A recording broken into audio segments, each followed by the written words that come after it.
Laudetur Jesus Christus, Saint-Père Laudetur.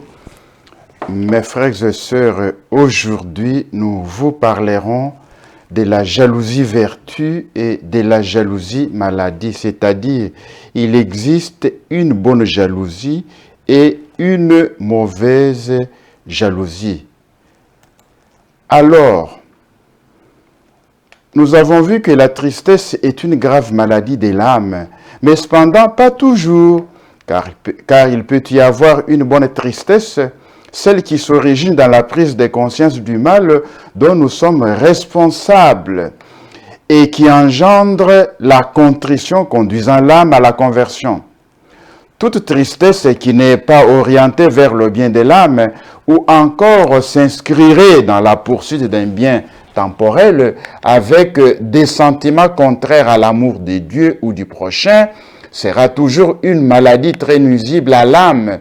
Il en va ainsi pour l'envie qui naît de l'émulation et du zèle, c'est-à-dire la jalousie.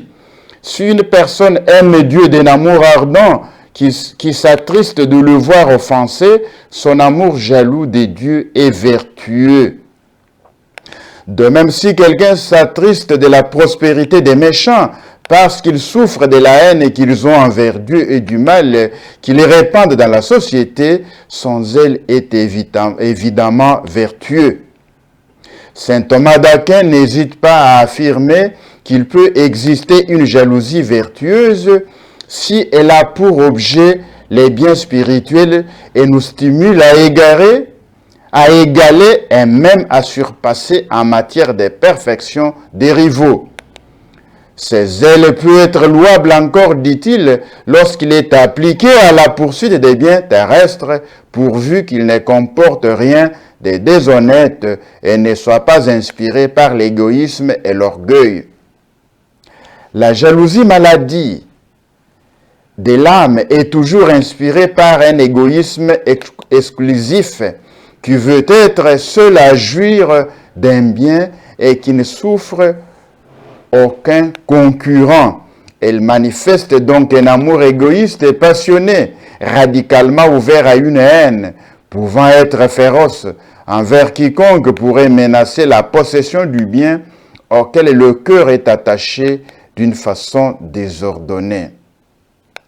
Ce que la personne jalouse est une personne dont l'amour pour une autre n'est nullement un amour d'amitié qui ne peut pas exister sans gratuité et désintéressement, mais reste au niveau d'un amour de convoitise. La jalousie alors, dans la mesure où aucun remède efficace ne lui est appliqué, est en réalité ennemie de l'amitié à la façon d'une force aveugle qui la détruit. Elle s'oppose donc à cette amitié surnaturelle qu'est la charité. La personne jalouse et incapable d'aimer vraiment est toujours inquiète, anxieuse au sujet de l'objet de son attachement. Son esprit est vite envahi de soupçons qui la portent à des fréquents jugements téméraires et à des accusations injustes d'infidélité. Elle craint constamment qu'une rivale lui soit préférée. Elle considère que l'être qu'elle aime ou une fonction honorable qu'elle occupe elle-même lui appartient, qu'elle en est la propriétaire. Sa passion la rend ombrageuse, intransigeante et toujours prête à se dresser contre tout ce qu'elle pense être un obstacle à ce qu'elle estime son droit exclusif de possession. La personne jalouse est incapable d'être magnanime et les pusillanimie, remarque saint Thomas, comme les petits-enfants qui n'ont pas encore appris à partager ou encore comme les vieillards aigris qui ne veulent pas être supplantés par des jeunes. Son attachement désordonné avant d'être une cause de souffrance pour les autres la fait terriblement souffrir.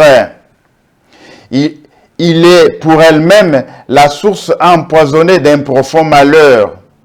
On voit ainsi combien de sentiments négatifs entrent dans la jalousie. L'inquiétude, la crainte de perdre le bien qui veut être possédé exclusivement. La tristesse de voir ou même d'imaginer ses biens partagés et éventuellement possédés par d'autres. L'orgueil, la colère, le mensonge qui ne s'arrêtent pas devant les graves injustices comme la ruine des réputations du prochain. La haine pouvant être mortelle. L'orgueil, en effet, est le sentiment exagéré de sa propre excellence, s'accompagnant d'un certain mépris à l'égard des autres, surtout des personnes jugées comme rivales.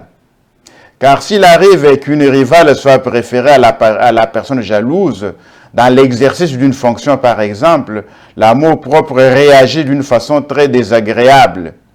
À mesure que la passion des jalousies s'empare de l'âme, monte en elle l'indignation et la colère, source d'agressivité intérieure et extérieure. Le mensonge fait partie de la jalousie dans sa genèse et dans son fruit.